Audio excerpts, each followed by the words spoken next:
A'udzubillahi minasyaitonirrajim. Bismillahirrahmanirrahim. Assalamualaikum warahmatullahi wabarakatuh. Kembali lagi di channel Sampul Hitam.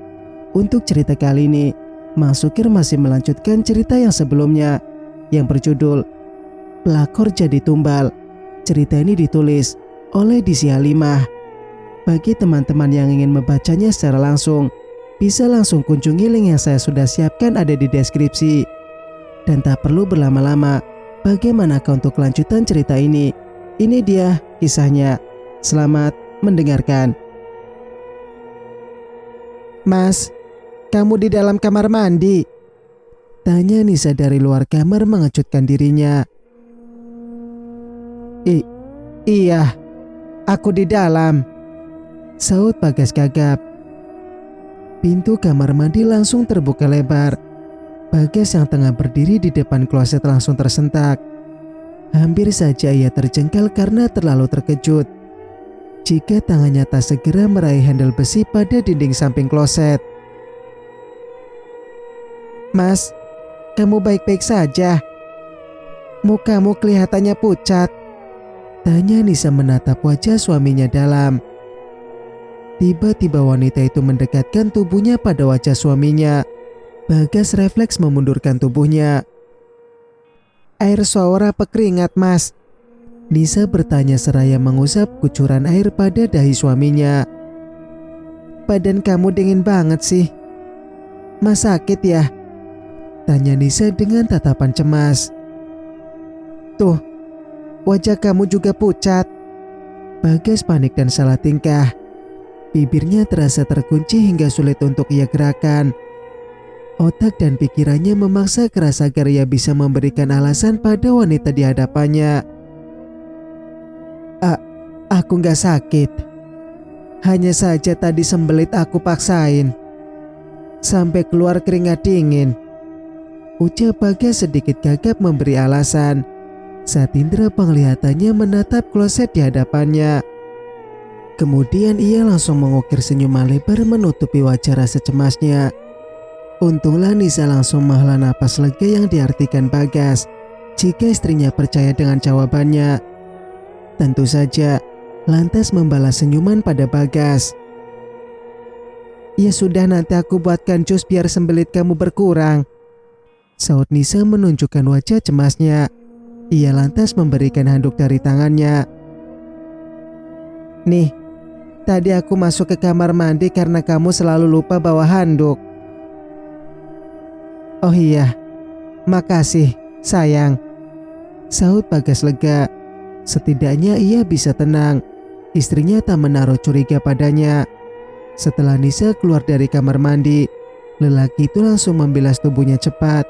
Ia harus segera keluar dan menyelidiki rasa penasarannya sebelum menyimpulkan praduganya. Bukan itu saja, ia yakin jika kematian Karina pasti akan melibatkan dirinya. Namun rasa penasarannya pada Nisa lebih besar. Jika saja benar itu ulah istrinya, berarti Nisa lebih menakutkan dibandingkan tuduhan pembunuhan atas semua selingkuhannya yang tewas. Tenang Bagas, kamu harus bersikap tenang dan menyelidiki semua dengan hati-hati. Bersikaplah seperti biasa, perintah Bagas pada dirinya sendiri saat ia tengah menatap wajah tampaknya di balik dinding.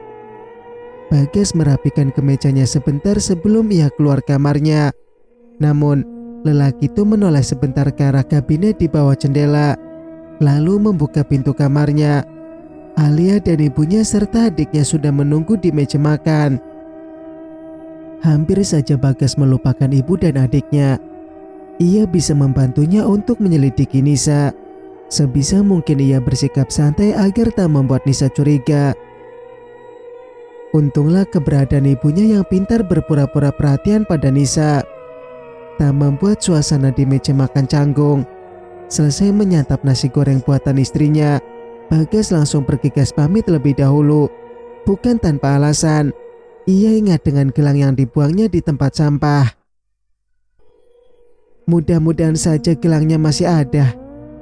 Jadi aku bisa membawa dan menanyakan pada orang pintar. Batin Bagas seraya berjalan cepat ke tempat sampah di luar rumahnya. Lelaki itu menatap sebentar ke arah dalam rumahnya, memastikan tak ada yang melihat keberadaannya. Senyuman di wajahnya mengembang sempurna saat ia menemukan benda tersebut masih berada di sana. Cepat-cepat ia meraih benda tersebut dan memasukkannya ke dalam saku celananya, lalu bergegas berlari kecil menuju mobilnya. Sepanjang perjalanan ia memainkan ponselnya mencari informasi tentang seorang dukun atau apapun. Sepanjang perjalanan ia memainkan ponselnya mencari informasi tentang seorang dukun atau apapun itu yang bisa ditanyainya mengenai benda di dalam sakunya. Singkat cerita, tak kesulitan bagi Bagas mencari informasi dukun atau paranormal. Bukankah saat ini mereka lebih terang-terangan membuka jasa iklan di media sosial? Bagas memilih mampir sebentar ke salah satu alamat yang sudah ia pastikan untuk membuat janji sebelum berangkat ke tempat kerjanya. "Ada perlu apa Anda kemari?" tanya dukun itu yang berpakaian serba hitam dengan penutup kepala yang menutupi rambut hitam bercampur putih dan sudah tak terawat. Bagas sedikit mencibir. Ada rasa ragu dalam dirinya saat menatap wajah dukun tersebut yang bernama Ki Sukra. Berdasarkan informasi yang dibacanya, seharusnya ia lebih hati-hati mencari seorang dukun, pikirnya. "Maaf, sepertinya aku salah tempat," jawab Bagas menunjukkan wajah tak berminatnya. "Tunggu," teriak Ki Sukra saat Bagas hendak memutar tubuhnya. "Aku bisa menebak tujuan kedatanganmu kemari, Tuan," ucapnya diikuti senyum penuh keyakinan. Kening Bagas mengkerut. Ia lantas menunjukkan tatapan penasaran pada dukun tersebut. Kemudian dukun itu menunjukkan kursi kayu di hadapannya, isyarat agar Bagas duduk di sana. "Tentu saja. Seharusnya Anda tahu apa tujuanku datang kemari tanpa harus bertanya," seru Bagas seolah menunjukkan tantangan pada Ki Surya. Lalu memilih duduk di kursi yang ditunjukkan dukun itu. Ki Sukra tersenyum penuh arti. "Tuan pasti sedang gelisah dan bertanya dengan siapa Tuan bercinta tadi malam," ucapnya santai. Bagas tersentak dengan kedua bola matanya yang sempurna. Wajahnya langsung berubah penuh minat. Ia pun menggeser posisi duduknya lebih dekat pada meja yang menjadi pembatas dirinya dan Ki Sukra. "Jadi, kejadian itu bukan mimpi. Siapa wanita yang memakai kebaya itu?" cecer Bagas penasaran. Dukun itu tertawa kecil. Wajah tak sabarnya Bagas terasa menggelitik isi perutnya. "Tenang saja. Wanita itu bukanlah makhluk jahat. Tuan akan menerima imbalan harta setiap Tuan selesai bercinta dengannya," jelas Ki Sukra. "Apa?" Bagas terkejut. Tawa kecil dukun di hadapannya terhenti. Wajahnya tiba-tiba berubah heran. Ia lantas menatap dalam wajah Bagas hingga seluruh tubuhnya, seolah tengah meneliti sesuatu dalam dirinya. "Sepertinya kau hanyalah korban bukan pelakunya," ucap Ki Sukra diakhiri senyuman tipisnya. Tentu saja ucapan Ki Sukra langsung membuat Bagas tercengang. Kata-katanya sedikit mengurangi rasa frustasinya. "Maksudnya apa, Ki?" tanyanya penasaran. "Bukan kamu yang melakukan perjanjian dengan iblis wanita itu, tetapi orang terdekatmu dan..." Ki Sukra tak melanjutkan ucapannya. Dukun itu memejamkan kedua bola matanya seraya menghirup udara sedalam-dalamnya. Bagas menatap wajah Ki Sukra dalam. Ia mengamati setiap gerakan wajah dukun tersebut. "Apa yang ada dalam saku celanamu, Tuan?" tanya Ki Sukra seraya mengulurkan tangannya pada Bagas dengan gerakan meminta. Wajah Bagas langsung sumringah. Tak sia-sia ia mencari dukun yang menurutnya sakti. Tentu saja, dukun di hadapannya bisa menjawab rasa takut dan cemasnya. Bagas langsung merogoh saku celananya dan mengeluarkan gelang yang diambilnya dari tempat sampah. Benda itulah yang dimaksud dukun tersebut. Tiba-tiba wajah dukun itu tersentak saat memegangi gelang pemberian Bagas. Ada dendam dan sakit hati yang sangat kuat, ucap dukun itu langsung membuat Bagas tersentak. Sebaiknya kamu temui pemiliknya untuk menanyakan langsung cara agar kamu bisa terbebas. Jika tidak, hidupmu tak akan bisa damai, Tuan. Titanya dengan tatapan cemas. Lelaki di hadapannya memasang wajah bingung dan cemas kembali. Ucapan dukun di hadapannya membuatnya kembali takut. Kemudian Ki Sukra menulis sebuah alamat dan memberikannya pada Bagas.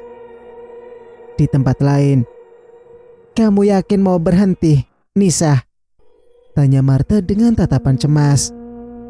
Wanita itu menemui Nisa di sebuah kafe di dekat gedung TK Alea. Wajahnya tampak lesu dan tertunduk lemas. Kemudian Marta menggenggam tangannya lembut. Hanya sedikit lagi, Nisa. Kamu tidak bisa berhenti sekarang. Aku yakin kamu masih ingat akibatnya, Nisa. Ucap Marta dengan kata-katanya yang penuh penekanan, mengingatkan wanita di hadapannya. Aku masih ingat, Marta. Tapi aku takut jika Alea mengetahui perbuatanku. Lalu dia akan membenciku jika akulah yang membuat papanya sengsara. Jawab Nisa seraya menundukkan pandangannya. Niatku hanyalah membalaskan rasa sakit hati suamiku saja. Mas Bagas sudah menerimanya, imbuhnya. Nisa lantas mengukir senyuman berat pada Marta. Wanita yang dulu menyelamatkan nyawanya dan membantu membalas perbuatan suaminya. Melalui tangan Martalah dia membunuh semua selingkuhan mantan suaminya dan menukarnya dengan sebuah kekayaan. Awalnya Nisa menikmati hasil tersebut, berharap semakin banyak wanita yang menjadi selingkuhan suaminya. Namun, setelah mendapatkan teguran dari Ustadz Syafiq yang mengingatkannya tentang Alea, hatinya berubah. Apa yang kamu miliki akan diambil kembali. Apa kamu siap? Tanya Marta memastikan. Tangan kanannya masih menggenggam tangan wanita di hadapannya. Aku siap, Marta. Sejak awal itu memang bukan milikku, kan? Nisa menjawab sembari tersenyum pilu. Kamu yakin? Marta bertanya sekali lagi, meyakinkan wanita di hadapannya. Nisa mengangguk yakin. Kemudian Marta pun melepaskan genggaman tangannya. Namun, tiba-tiba wanita itu memasang wajah berpikir. Aku punya saran untukmu, Nisa. Kamu bisa mempertimbangkannya. Ucap Marta membuat wajah Nisa penasaran. Di tempat lain, saran dari Pak Ridwan pada Bagas agar tetap di rumah setelah pulang dari kantor polisi kemarin sangatlah membantu. Polisi tak menemukan jejak Bagas dalam kosan tempat Karina ditemukan tewas. Walaupun lelaki itu tetap dimintai keterangan oleh Pak Antowi, polisi yang menangani kasus tersebut. Tentu saja Bagas dimintai keterangan lagi, sebab gelang yang ditemukan pada tubuh Karina serupa dengan gelang para korban. Dengan gelang para korban lainnya. Sekali lagi, polisi tak bisa menemukan bukti lain tentang hubungan gelang itu dengan semua korban lainnya, sehingga ia kembali berhasil dibebaskan oleh Pak Antowi. Gas, gimana hasilnya? Arya yang menunggu Bagas di kantor polisi langsung mencecar sahabatnya saat baru saja keluar dari ruang interogasi. Pak Bagas masih berstatus saksi, jawab Pak Ridwan langsung, sebab kliennya tak segera menjawab pertanyaan Arya. Lebih baik Pak Arya antar Pak Bagas ke kantornya. Sepertinya teman Bapak sedang banyak pikiran, sarannya pada Arya.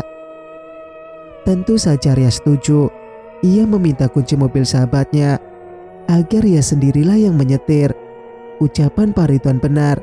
Bagas terlihat banyak diam. Iya, sepertinya aku tahu pelakunya, ucap Bagas setelah mobilnya yang dikemudikan Arya melaju di jalan raya. Hampir saja Arya menginjak rem secara mendadak, namun ia berhasil menguasai laju mobilnya. Arya memilih menepikan kendaraannya agar tak mengganggu pengemudi di belakangnya jika dirinya kembali terkejut. "Maksudnya gimana, Gas?" tanya Arya memastikan setelah mobilnya berhenti di tepi jalan. Wajah Bagas tanpa berat langsung menoleh pada sahabatnya. "Anissa pelakunya, Arya," jawabnya dengan nada sedih. "Anissa, kamu yakin, Gas? Kayaknya kamu salah deh," saut Arya tak percaya. Bahkan lelaki itu berdecak heran. "Kamu ingat Marta, teman sekolah kita yang merupakan anak seorang dukun? Sekarang, Nisa sedang bersama dengannya. Ibu dan adikku aku tugaskan untuk mengawasi Nisa. Karena aku curiga dia bisa membangun usaha tos serba padahal dia sama sekali tak punya tabungan. Ibuku mengirimkan foto Nisa sedang bertemu dengan Marta. Aku masih ingat wajah anak dukun itu." Jelas Bagas dengan nada berat. Ada garis tak percaya dan takut. Nisa yang dikenalnya tak mungkin berbuat seperti itu. Kemudian ia menoleh pada sahabatnya yang sama terkejutnya seperti dirinya. "Coba tenang dulu, Gas. Mungkin saja mereka hanya sekedar kebetulan bertemu dan ngobrol-ngobrol biasa saja. Mereka kan satu sekolah. Wajar kalau bertemu dan ngobrol saling bertukar kabar." Arya mencoba menenangkan. Bagas menghela napas berat. Ia kemudian memejamkan kedua bola matanya seraya menyandarkan kepalanya pada sandaran kursi di belakangnya. Arya melirik sebentar, lalu kembali fokus pada laju kendaraannya. "Bukan itu saja yang menguatkan dugaanku tentang Nisa, Arya. Sebelum aku ke kantor polisi, aku mampir ke tempat dukun untuk bertanya semua keganjilan yang kualami," terang Bagas setelah membuka matanya. Kemudian lelaki itu merogoh saku celananya dan mengeluarkan gelang tangan yang menjadi salah satu kejanggalannya. Bagas menunjukkannya pada Arya. Ia pun menceritakan pada sahabatnya tentang gelang tersebut. "Dukun itu memberikanku sebuah alamat tentang dari mana gelang itu berasal. Besok aku akan mendatanginya dan memastikan pradugaku," ucap Bagas meyakinkan dirinya sendiri. "Tapi aku berharap pelakunya bukan Nisa, Arya." Sungguh Bagas tak berani membayangkan jika pelakunya adalah Nisa. Akan tetapi, jika memang benar istrinya, ia perlu tahu kebenaran tentang kematian semua selingkuhannya. Sekalipun Nisa mengetahui dirinya berselingkuh, tak seharusnya ia membunuh orang, pikirnya. Singkat cerita, sesuai yang direncanakan Bagas, esok harinya ia mengunjungi alamat yang diberikan dukun tersebut. Ia membawa serta ibu dan adiknya, lalu memberikan alasan pada Nisa untuk mengantarkan Rina dan Tia. Bagas perlu berjaga-jaga jika ia akan kesulitan menemukan alamat tersebut dan memakan waktu yang lama. Setidaknya ia bisa menjadikan ibu dan adiknya sebagai alasan jika keperluannya dengan dukun tersebut tak usai. Bagas tak boleh membuat istrinya curiga. Tentu saja Rani dan Tia tak keberatan. "Mas Bagas yakin ini alamatnya?" tanya Tia pada kakaknya yang fokus mengemudi. "Ini kan alamatnya tak jauh dari kampung kita, Mas," sambungnya. "Benarkah? Di mana itu?" tanya Bagas sedikit terkejut. Lelaki itu melirik adiknya yang duduk di kursi samping kemudi. Sementara Rani duduk di belakang seraya meluruskan pinggangnya pada sandaran kursi yang dimiringkan selaras dengan tinggi jendela mobil. Wanita itu memasang wajah kesal mendengar percakapan anak-anaknya. "Dimanapun dukun itu berada, ibu yakin sekali kalau Nisa melakukan pesugihan dengan si Marta, anak dukun dari kampung tetangga kita. Untuk apa lagi anak dukun itu menemui Nisa?" seru Rina tanpa merubah posisi duduk bersandarnya. "Bisa jadi ini alamatnya Marta, Mas," timpal Tia ragu-ragu. Wajah Bagas berubah cemas. Namun Ia masih belum berani mengambil kesimpulan hingga Tia memastikan mereka sampai di alamat yang tertulis di sana. Ketiganya langsung turun dari mobil dengan perasaan was-was. Bersambung, nantikan kelanjutan ceritanya di video berikutnya. Mang Sukir pamit. Wassalamualaikum warahmatullahi wabarakatuh.